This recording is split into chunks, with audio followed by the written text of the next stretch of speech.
go.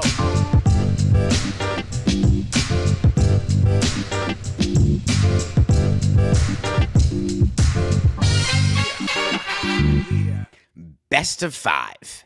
That's the Nothing Personal word of the day. It is Monday, October 30th, otherwise known as one day before Halloween, but really otherwise known as we're a day before Coca's birthday. Best of five is where we are in the World Series. After all of the months and days and games and ups and downs and highs and lows, this is it. We're down to the end. 5 games, 3 in Arizona, 2 in Texas, and one of those teams is going to win the World Series. The World Series that everybody said, who's going to watch? What's going to be fun about it? Who wants these teams in it? The TV networks don't, the fans don't, the executives don't, the players don't. Except the people in the know, like you, realized that it's going to be an amazing series. And so far it has been. That Game 1 walk-off home run by Adolis Garcia. Do you remember the last time there was a walk-off? 2018. The pitcher was the same guy, Nathan Eovaldi. Nathan Eovaldi was pitching for the Red Sox. He was the reliever, the starter who went in to relieve that game. Did like 97 pitches, that amazing performance by the Red Sox pitcher in extra innings, and then gave up that walk-off finally after like a 7-hour game to Max Muncy, back before ghost runners and before, although there's no ghost runners in postseason play. So it was a walk-off home run. It was pretty amazing, and it was only made possible because in the 9th inning, the closer for the Diamondbacks, the former Mariners closer, traded at the deadline, Sewald, you'll recognize him. He blew a save for the first time in the postseason. Corey Seager hit a tying 2-run home run. All this happened in the first game. Arizona was this close. If you're not watching on Nothing Personal with David Samson YouTube channel, my fingers are very close to each other. That close to being up 1-0. But the Rangers win, and everyone said, that's it. Rangers sweep. Rangers are better. What a great victory. And all I kept saying is that's not correct. When you win on a walk-off because you required to tie it in a bottom of the 9th home run, you're really fighting against some serious odds. The Diamondbacks had Game 1. So the Diamondbacks left Game 1 feeling good, except all the pundits out there, if you could listen to certain people within all the commercials that you watch of them, everyone is saying how great it is. The Rangers dominate. It's the Diamondbacks who leave Game 1. If I lose Game 1, like they lost Game 1, I'm going to that clubhouse. I'm going back to the hotel before Game 2, and I'm feeling great. We came to Texas to win one out of 2, and we're good. We almost had that one. We'll get them tomorrow. And tomorrow they got them, which was yesterday, 2 days ago, Saturday. Saturday, what a day. Thought it was the 4th of July. The Diamondbacks crushed 9-1. Jordan Montgomery, for all the Yankee fans who, I wonder whether Yankee fans root for him to win or root for him to lose. It was the Harris Bader Jordan Montgomery trade that you traded Montgomery to the Cardinals. The Cardinals then traded him to Texas at the deadline. And so the question is, what do? Executives all tell you, oh, we root for everyone we trade to do well. And I've told you when I was president, I would say, oh, I never even look at the players I've traded. I don't even pay attention to what they do. Of course, now you know the truth, which is, of course, we all look. Every executive looks. That's like saying players don't look at the standings or they don't look at their own stats. Oh, I didn't know I would have a triple-double. Really? Of course you did. There's 29,000 assistants telling you where you are. So Montgomery's pitching Game 2, looking for the mini sweep, going up 2-0. The Diamondbacks didn't care. They were down 2-0 to the Philadelphia Phillies in the LCS. It's such a great thing when you're managing a team that has that level of resilience, that is able to be down 2-0 on the road and then come back and win a series. So no fear.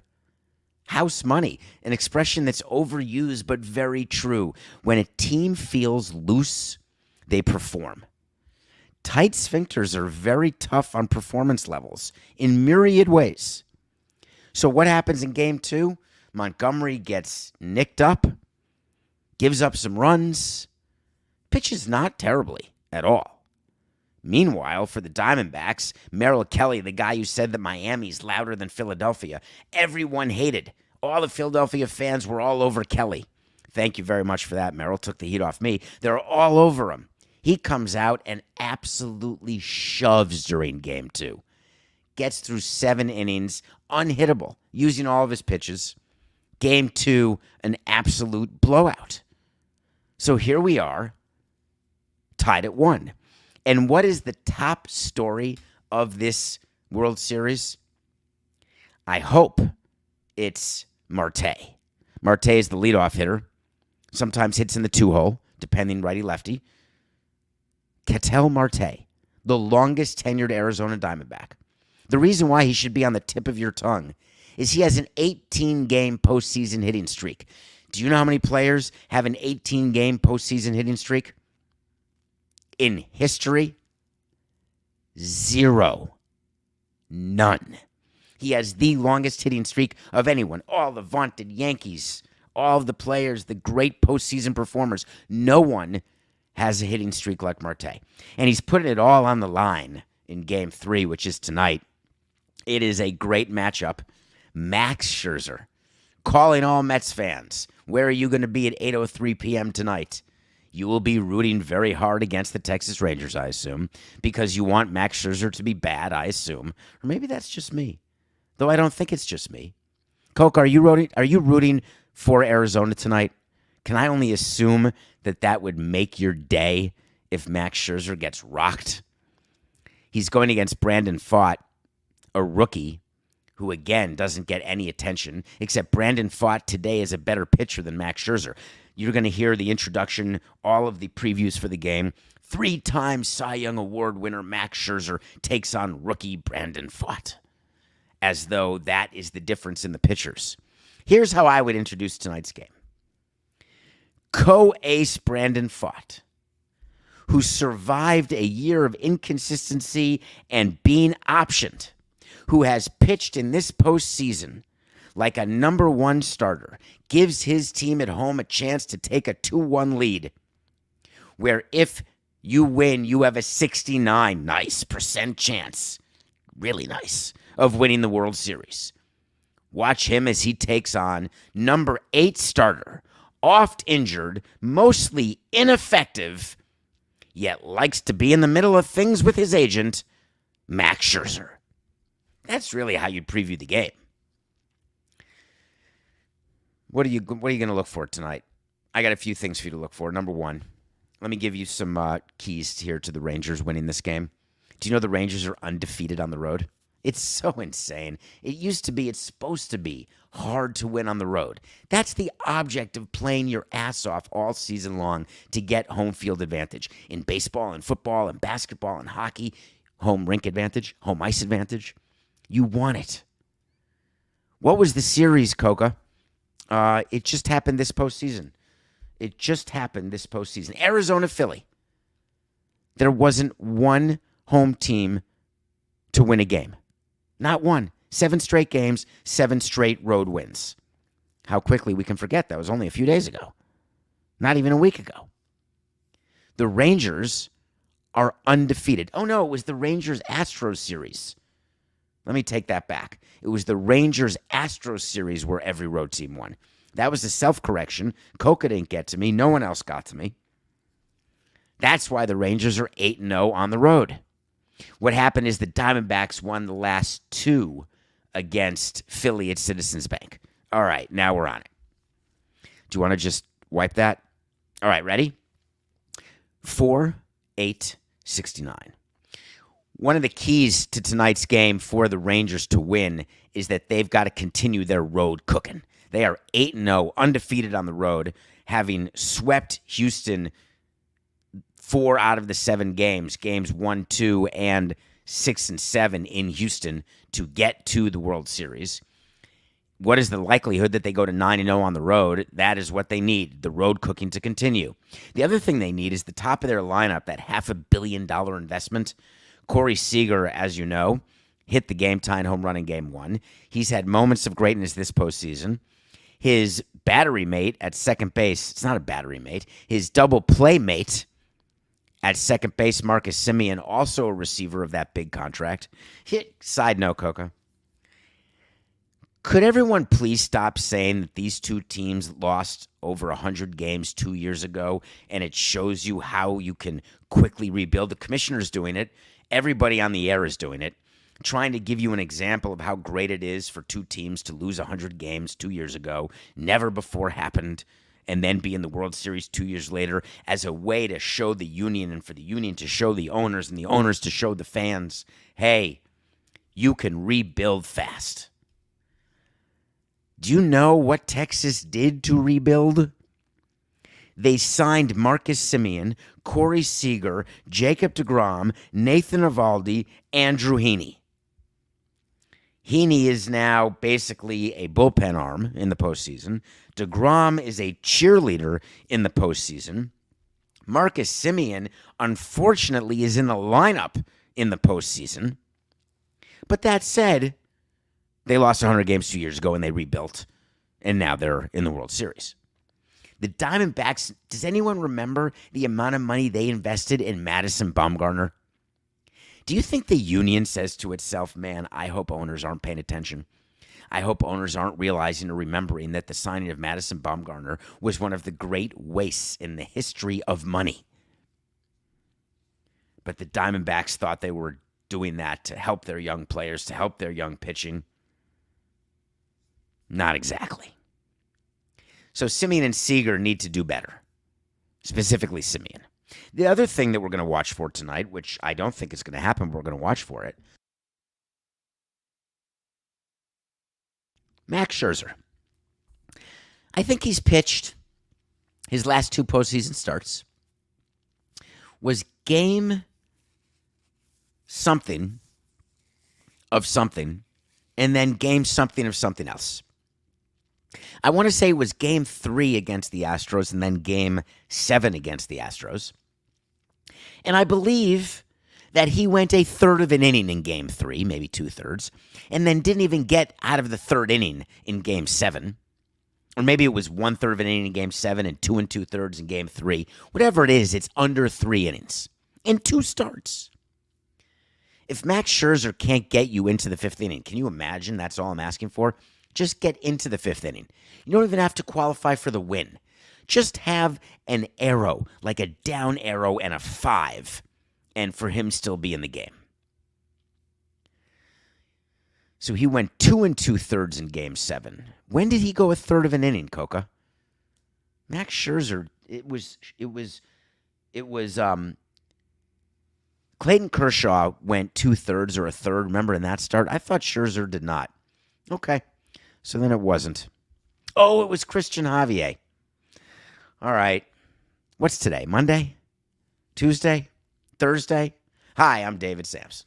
Welcome to Nothing Personal with David Samson. Best of 5. Word of the day, it's Monday, October 30th. Crikeys. Diamondbacks, what do they need to do? Game 1, if you were watching that 4-hour game, they walked 10 batters. When you walk 10 batters, we used to have a funny game that we'd play, which this just reminded me of that game. We'd be sitting in spring training. You sit in a golf cart and you go field to field with the GM. And sometimes you walk, but mostly you're in a golf cart. And what we're really looking for from pitchers, they think we're looking for velocity. What we're really looking for is command. It doesn't impress us on the third workout of spring training to blow 95 at all. You're not making the team. And if you're on the team, you're on the team. If you're not on the team, you're not on the team. And if you're going to be a surprise, you're going to be a surprise, but it ain't going to happen in the first few workouts. But we're looking for command. Then in spring training games, what are we looking for? Not results. You can give up 5 runs. No problem. Command. The surest way to get optioned, we tell young pitchers, is to walk batters. Throw strikes. We would much rather see you give up hits and home runs than walks. 10 walks in game 1. The Diamondbacks improved in game 2 and gave you 1 walk. That was a big factor. The Rangers got, 3 hits, 4 hits, and were only walked 1 time. Hard to score a lot of runs when that's happening. So under 3 walks is the bet we're going to make as a key to this game. And the last one is Brandon Pfaadt. For Scherzer, the great mighty Max, we're only asking him to get into the fifth. For Fott, he's got to get into the sixth, an extra inning. We're going to get to the back end of the Diamondbacks bullpen. They were spotless and then had a problem in game one, but get them back out. They weren't needed in game two. They're going to be needed in game three. So get Fott into the sixth, and then boom, get to the back of the bullpen. Sewald is a veteran closer, and he will be able to save the game. So that's what I'm looking for. I'm excited. Today, Coca told me pre-show is the sports equinox. Not that I'd be able to tell due to the weather here in the Northeast, but the equinox, there's NBA games, NHL games, there's a NFL game, and an MLB game. So I guess this is one of the few days that you get all four, and that's cool. And then they included MLS playoffs because Don Garber was knocking at the door. Excuse me, I want to be in the equinox. And Bettman was like, get the hell out of here. You're not one of the top four sports. No, we've got Messi. He played in 6 games. Get out of here. We paid him over $100 million. Get out of here. Can't you just picture Bettman and Garber duking it out to sit in the same room as Goodell and Silver and Manfred? I think that's funny, just thinking about that. Nothing personal pick of the day. We have some stuff to talk about. I told you how the World Series would go. I said the Rangers would win game 2 and the Diamondbacks would win game. I said the Rangers, God dang it. 369. Nothing personal pick of the day. I said the Rangers would win game 1 and the Diamondbacks would win game 2. We won both those picks. For whatever reason, I had the Knicks over the Pelicans on Saturday. That was stupid. We're down to 2-1, but I had a chance to go 3-1, and I was so excited yesterday. Off day from the World Series. I only had one pregame segment in the studio for CBS. I'm watching football, watching a bunch of great content. I had a great content weekend that you'll hear throughout the week when I review something, which of course I will do today after the break, which is not now. I'm watching the Giants-Jets game, and I'm just sad. I guess that's the only way I would say it. It was such a bad game. So many punts, no offense. It's just sad. I was looking at all the fans and thinking about the new stadium, MetLife, and what it meant when the Giants were good. I'm not sure when the Jets were good, but what a pathetic game. They went 4 for 34 on third down as a game, both teams. 24 punts. And for whatever reason, when we did the picks on Friday, it was Giants plus 2.5. Wouldn't you know it, the line moved to 3. Wouldn't you know it, the Jets won by 3, which means we lost, but the rest of the world pushed. And wouldn't you know it, that all that coach had to do, Brian Dabble. Dabble? Yeah, I'm going to dabble. I'm going to dabble in your brain and wonder why you even attempted the field goal. Oh, let's get 6 points lead because then the Jets won't be able to score a touchdown. Wait a minute, don't we have Saquon Barkley? And it's 4th and 1, and if you get a first down, the game's over? You kneel in a formation that even Cristobal wouldn't screw up? So we're 2-2. We're 158 and 158. We're only picking one game tonight. Game 3. Let's predict it. What's going to happen in the World Series? I guess what we should have done, but I haven't done the work, so I can't give it to you. It would have been funny if I'd known it had been the equinox, and then I picked a game to wager in each of the sports in the equinox. And then I could have just been dizzy on my phone, split screens, but I'm watching the World Series. The Arizona Diamondbacks are going to win Game 3. They're going home to Chase Field. They will hand the Texas Rangers their first road loss. They will still have a great road record of 8-1. The timing will just be bad. Diamondbacks over the Rangers. So tomorrow at 4 p.m., are you all excited? It really doesn't get as much attention, Matt, as NBA, which doesn't get as much attention as MLB. That's the one area where I feel MLB gets more attention at its trade deadline. They used to be July 31st. Now it's August 1st or August 2nd. They can choose the date every year. Tomorrow at 4 p.m. is the NFL trade deadline. And I only knew about it because I saw an article this weekend which made me laugh. Josh Harris spends $6.5 billion to buy the Commanders. He brings in Magic Johnson and that guy Rails, who we don't talk about. And they're all excited. They win game one. There's a new culture. They're selling suites. They're selling corporate sponsorships. Life is so good. They put a team together. They're ready to win.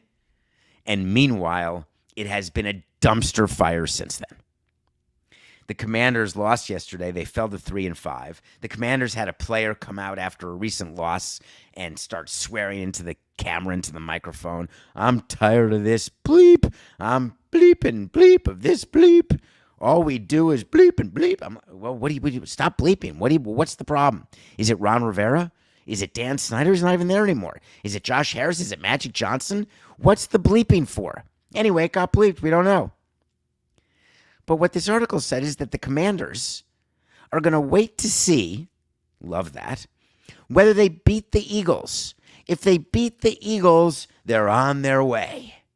But if they lose to the Eagles, they're going to be active at the trade deadline and get rid of some of their first-round picks, like Chase Young or Montez Sweat.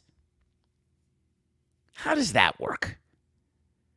Does the GM of the Commanders go to Josh Harris and say, Josh, I know you're new to this sport.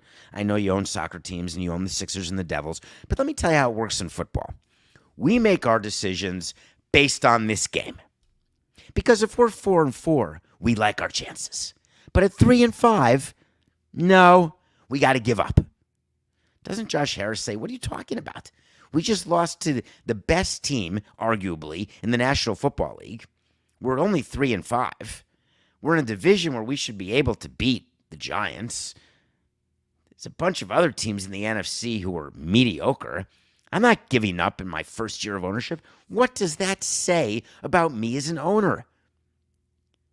Hold on one second. Let me check with all my partners. Hey, Magic, what do you think? Could you go ahead and tweet a poll? Let's X a poll. Should we be sellers at the deadline because we lost to the Eagles? Let's get everyone's opinion.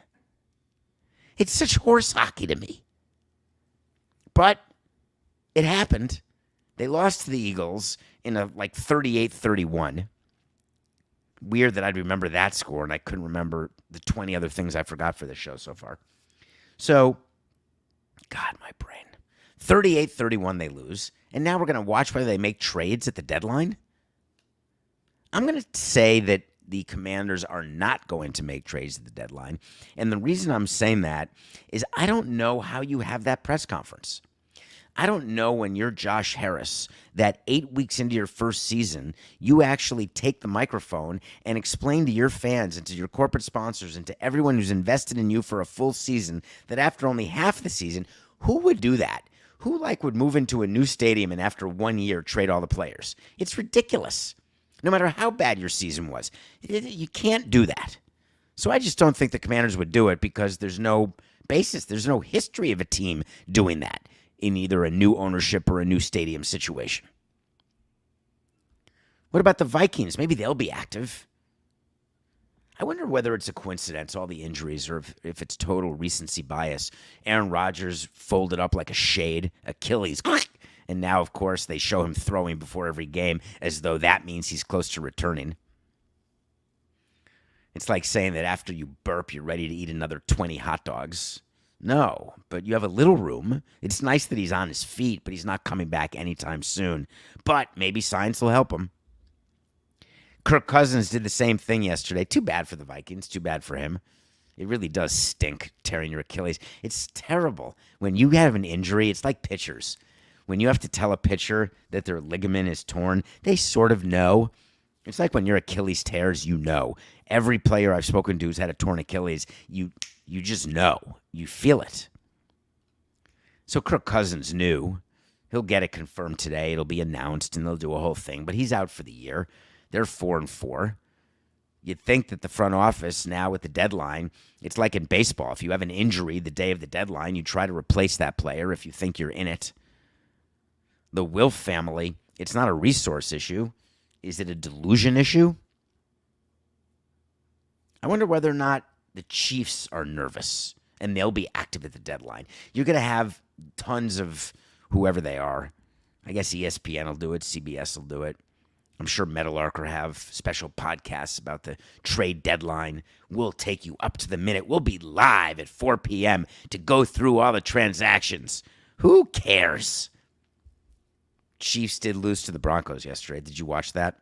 How's this for a stat of the day? Patrick Mahomes has never lost a road divisional game in his entire career. Is that crazy? In his whole career. It's not like he's a rookie. He started in 2018. He has not lost a road game to a division opponent since he became a starting quarterback. And he finally lost to Denver yesterday, which is amazing because Denver stinks. But Mahomes was sick like Jordan. Only Jordan can perform with the flu. Not everybody can. So the Chiefs and Dolphins, both Chiefs off a loss, Dolphins off a win, head to Frankfurt this weekend. We'll talk more about that at the end of the week and about what's going on there in the NFL. We've talked about the international games. One thing that you should be frustrated by, it's a big game if you're in Kansas City. And Coca, correct me if I'm wrong, I believe that in Frankfurt, the Chiefs are the home team. So the Chiefs have lost a home game against the Dolphins in what could decide, in theory, with tiebreakers, who would host the AFC Championship. Very big game. What a great, great thing for the NFL, having everybody wake up early Sunday morning, because we're all going to do it. Even people on the West Coast are going to watch that game in Frankfurt. You walk around. I wonder if the players, they better go to Landstuhl. I hope they do. We did that when we took players and Marlins Mermaids over to visit troops. We stopped in Frankfurt and went to the hospital at Landstuhl to visit. That's where you go when you get hurt, when you're in the armed services, and you go recover there before coming back to the States. And it's right outside Frankfurt. Anyway, I don't know why that was in my head. All right, let's take a break. Ooh, one of the things I watched, series finale of Billions. We're going to talk about it. And then we're going to go back to Michigan. Something else came out about Jim Harbaugh that you're going to find interesting, because I did, and I'll make it so for you. Just hang in there. We'll be right back.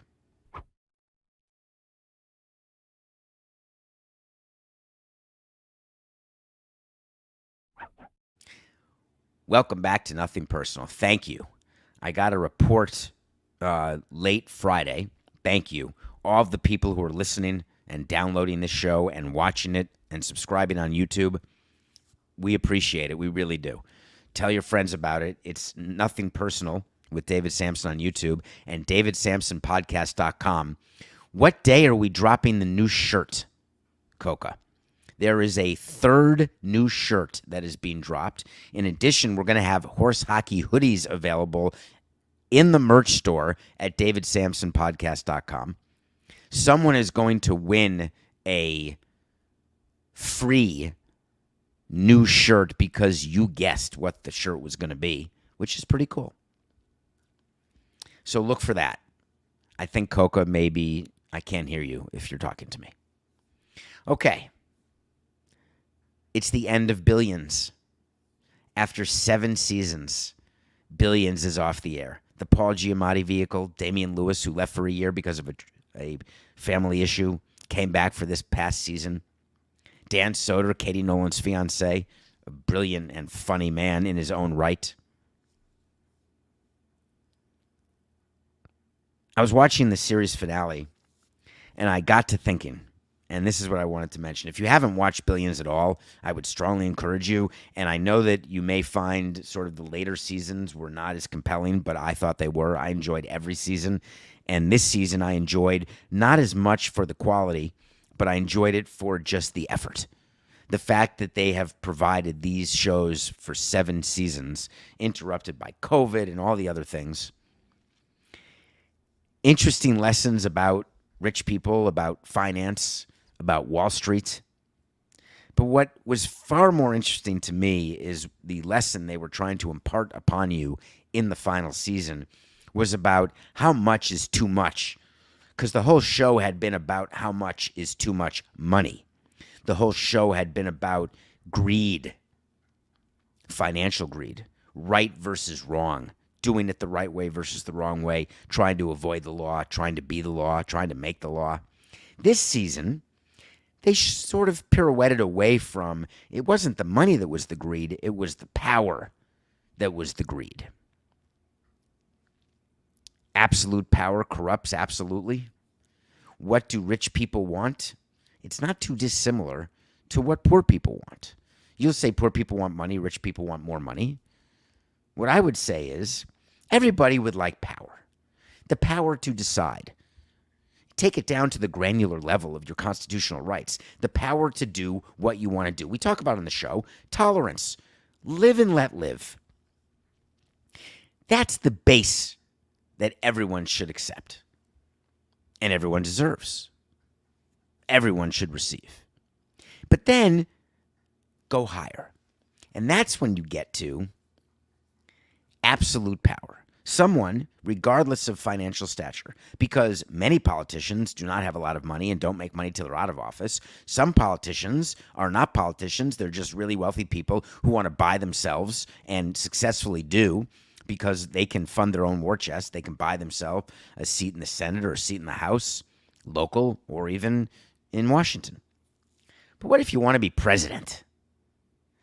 The last season of Billions got into a billionaire, not Axelrod, but a different one, Axe, and his desire to be president. And what happens when the people you're most loyal to all of a sudden are not loyal anymore? How do you figure out when people you work with are no longer loyal to you?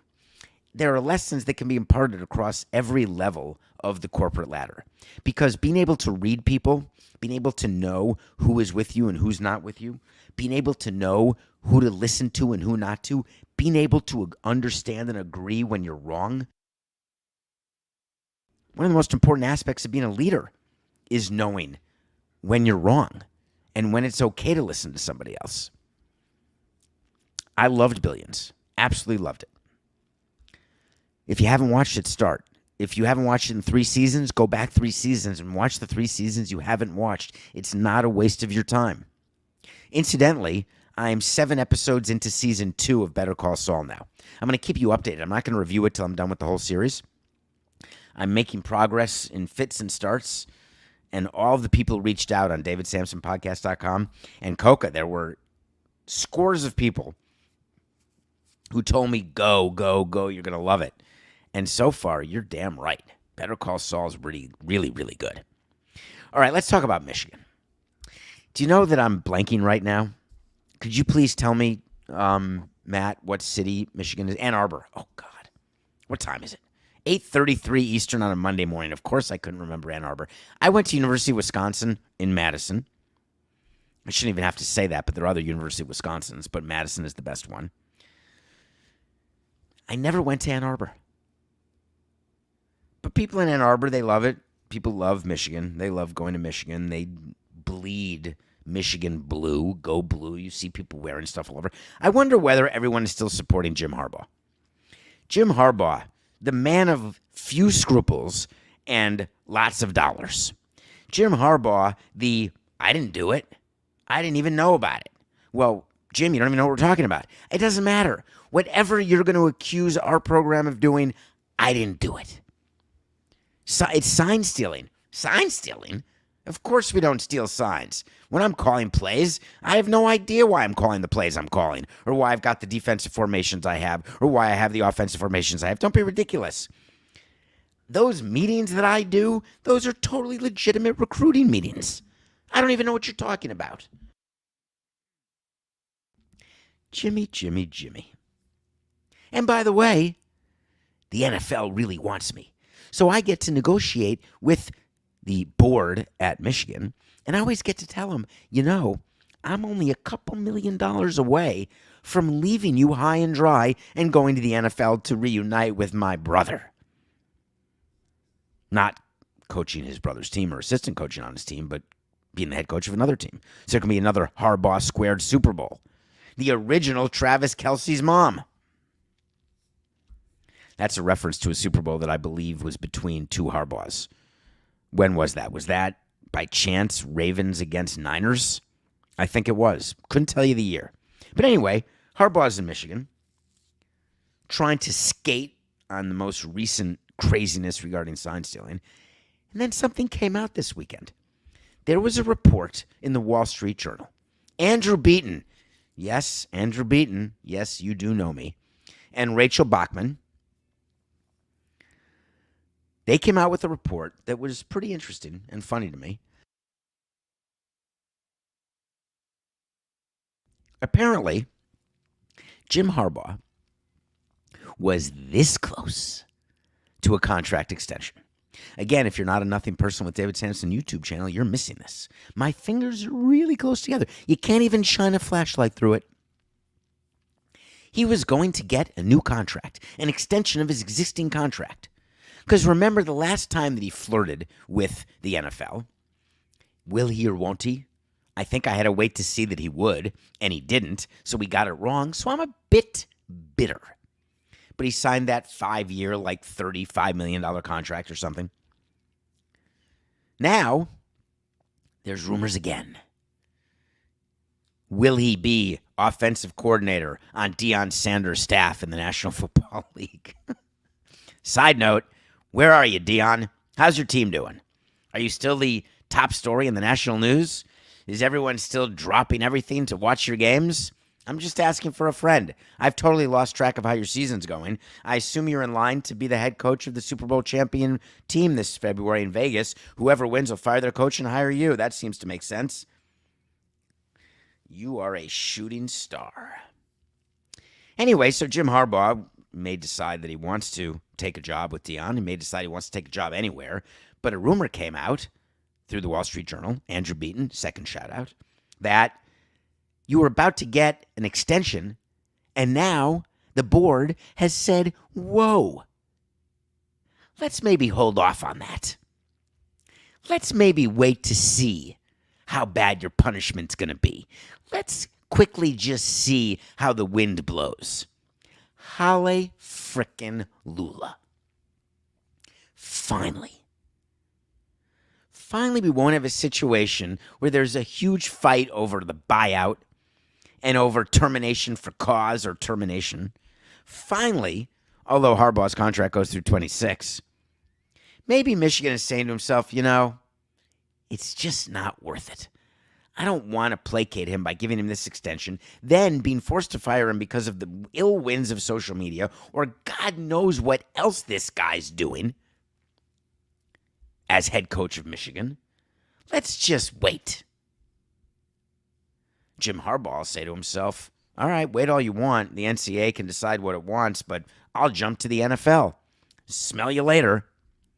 And then we find out that the NFL has said they will not be a safe harbor for Jim Harbaugh. You can't escape your punishment by going to the NFL. I really wanted to dig down and understand that. If you are suspended by the NCAA, that means that if you go to the NFL and you're suspended for 5 games by the NCAA, when you go to the NFL then suspends you for 5 games. That's the equivalent of being suspended 80 games for steroids in baseball and then deciding to go be a plumber and them saying, hey, you're going to sit 80 days. Oh, that's not close enough? Let me do better. That's like saying you're being suspended in the NBA and then you go play minor league baseball and minor league baseball would say, hey, you're suspended. Oh, they must have that rule, so we might as well call it retired.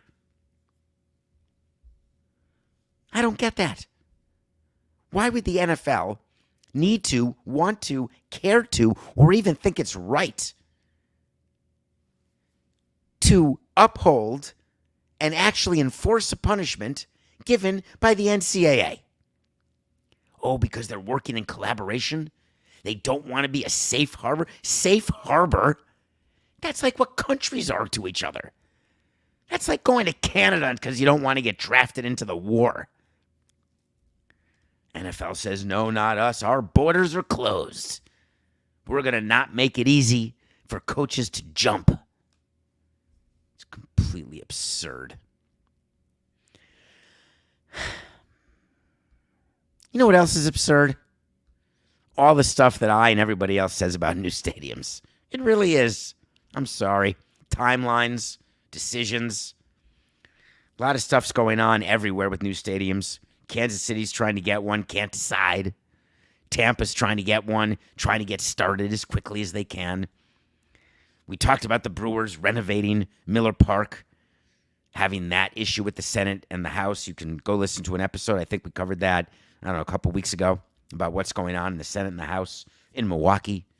Arizona trying to parlay its World Series appearance, if not victory, into renovations in Phoenix, because you know how easy it is to get stuff done in Phoenix. Not. We were highly critical, with good reason. I did a lot of things wrong. I did. I admit it. Trades, signings, firings, threats. I was the president of a team. I had stuff I had to do, goals I had to achieve, thresholds I had to meet.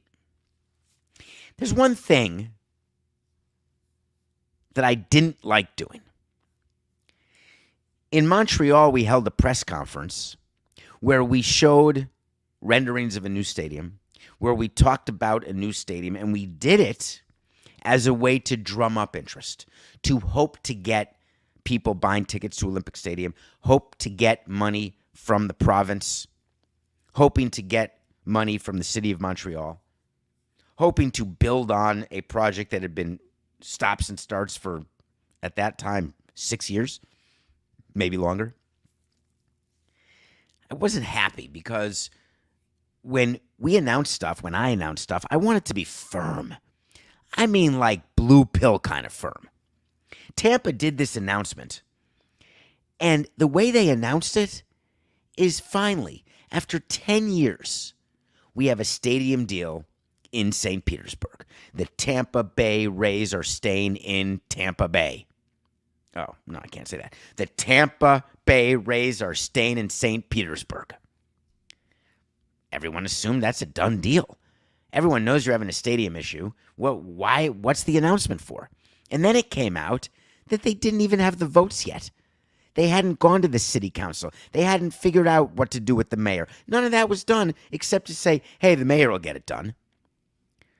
So then, last week or this weekend, he's called the co-president, Brian Auld. I assume he's co-president with Matt Silverman. Matt Silverman, not easy, was the president, then he was the GM, then the president.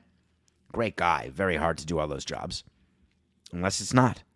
So Brian Auld had to speak as they try to get votes and try to get this deal passed to actually have a stadium. And here's where Tampa is. They said that they need to get all government approvals by March of 2024.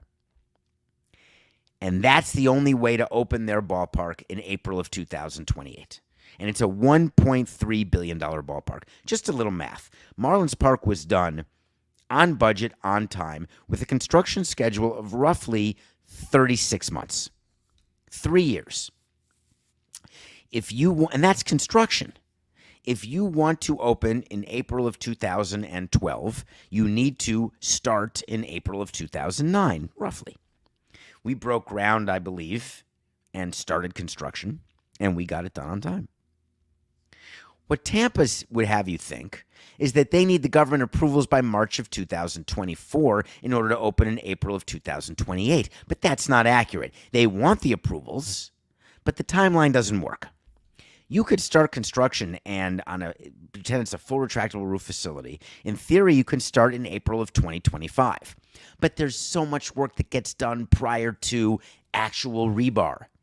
You have to go through design development. You have to go through the construction document phase. You have to get the site ready. You have to clear the site, do environmental, get it ready. It's like getting out the ingredients, putting them on the kitchen counter, and counting that as your prep time.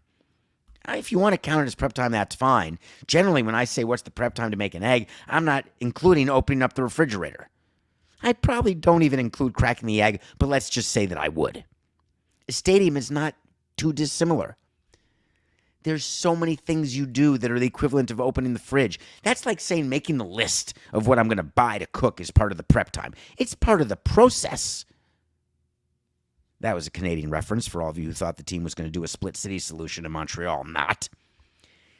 It may be part of the process, eating the pasta, but it's not the construction timeline. So if you're going to say what needs to be done by when, you can give it to us straight. That's totally fine. The politicians know the deadline. You know the deadline, and you also know what work you can be doing in preparation before you have the final votes. We were doing plenty for Marlins Park before we had the final, because we knew we were going to get the final. I'll give you a wait to see when I tell you something's going to happen. If it does, we'll revisit it. If it doesn't, we'll revisit it. The Tampa Rays will not break ground by March of 2024 because they don't need to break ground by March of 2024. It's just business. See you tomorrow. This is nothing personal.